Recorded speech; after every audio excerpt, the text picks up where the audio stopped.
Should I sit down with Wack100? What's cracking, everybody? Welcome back to the channel. New video.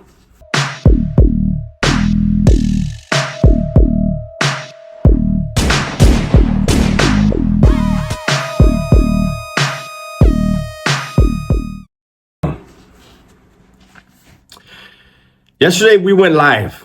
Gunner and I went live, and someone kept spamming the chat that Wack100 had shouted me out and said that he would sit down with me either on here on my channel or have me on his, and that he felt like I would be someone who would ask the right questions and we could have a respectful conversation. And he was saying that to Adam 16. And I watched it, and here's the thing. So let's go back. You know, a while back, I went in on Wack100. I had the same opinion a lot of raza have. I felt he would shit on raza, and he was disrespectful. He was dismissive towards raza. And then a friend of ours who knows Wack slid us his number, and we were on a live. This was a while back. And we called him. And we called him ready for the Wack100 that we all know, waiting for the disrespect, the loudness and shit, you know. And we called him. And what we got was a respectful Wack, thoughtful with his words, and we reciprocated that energy. In no way are we going to be on the phone or through the internet, you know, screaming back and forth. I mean, it makes good content. It makes for big views, but it's just not a good look, right? And then we got heat. People said, oh, you guys were, you know, it was just, they said that we were fucking, I don't remember, but it was just a lot of foul stuff was being said. A lot of people were like, hey, that was cool that happened, but there was just those that, you know, those negative Nancys that always want drama. They probably, most of them scared to fight anybody in their lives, but they want to see men scream at each other on the internet. So since that day, I really haven't done anything with Wack, content with Wack, where I'm going to be disrespectful, because he hasn't disrespected me. I did when he did the whole Cholo voice, when he made up a whole conversation with Lefty, you know, I did do one. I might have done two that were clowning, man. I'm not into the whole I'm going to disrespect a dude that is not disrespecting me personally. It's a fine line I got to walk, man, because I love my raza. But it seems as though Wack is trying to do some damage control as far as how raza look at him, how raza view him. And if he's willing to try to do damage control, then he should be given platforms to do that. Am I the right platform? I don't know. Wack100 is a damn genius. Hate him or not.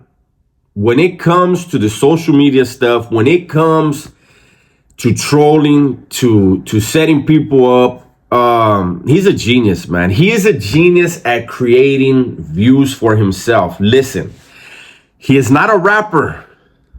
He is not an actor. He's not a comedian. He is not who you go to see a movie. Like, and you hear his name more than the game. You hear his name more than Blueface. Whoever he manages, we don't even really know at this point, but we know who he is. He has made himself a bigger name than his own artist. You got to recognize that and realize that. If I was to get on a platform, if I was to dial in the way Blue Devil did on the 100 show, or he was to dial in on mine, I would like to believe that we could have a cordial conversation. But with Wack, you never know.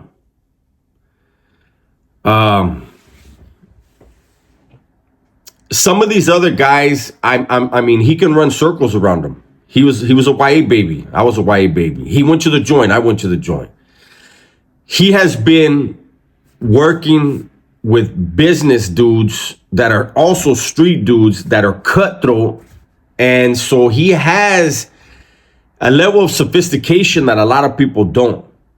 People are going to hear that and be like, oh, Dub's giving him too much credit. No, I'm not. When you have a business mind, so I've already said before, when I was in the joint, I got schooled on how to conduct business, how to make money, how to look down the road. Wack100's been doing that with some cutthroat people. And that's why he's able to run circles around a lot of people. If I was to sit down with him, believe that he's got a plan. The fact that he said on the Adam and Wack show that he would be willing to sit down with me lets me know he has a plan.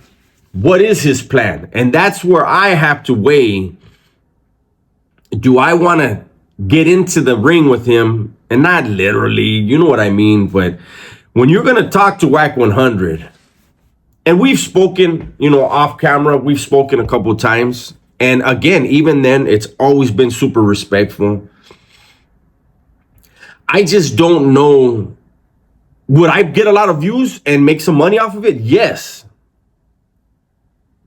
But what will it do for the raza? Would it benefit the raza more or Wack100 more? And this is no shot at Wack. This is me thinking, what is down the road from this?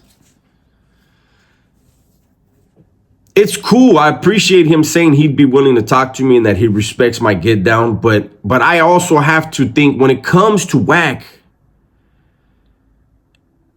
what is the raza going to get out of it?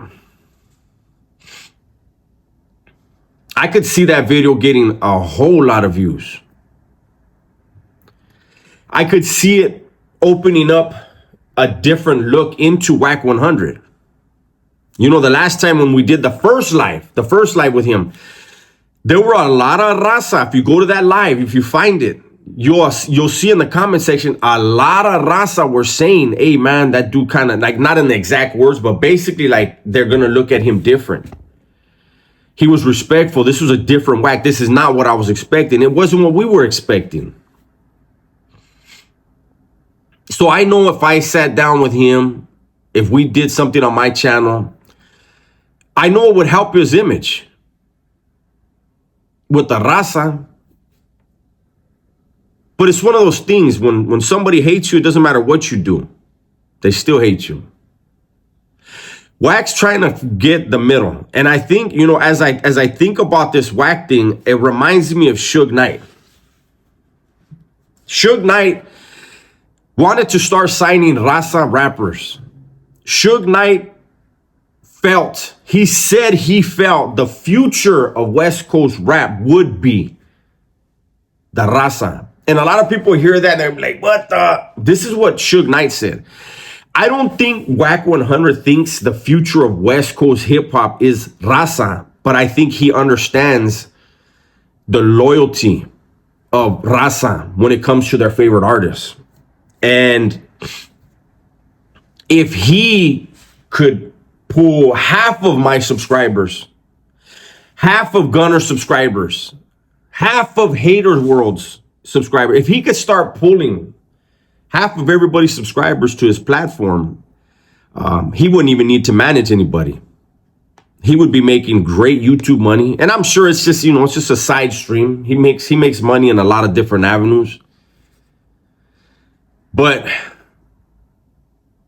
I feel like it is a serious responsibility. There's people who be like, calmate, it's just a talk. It is a talk.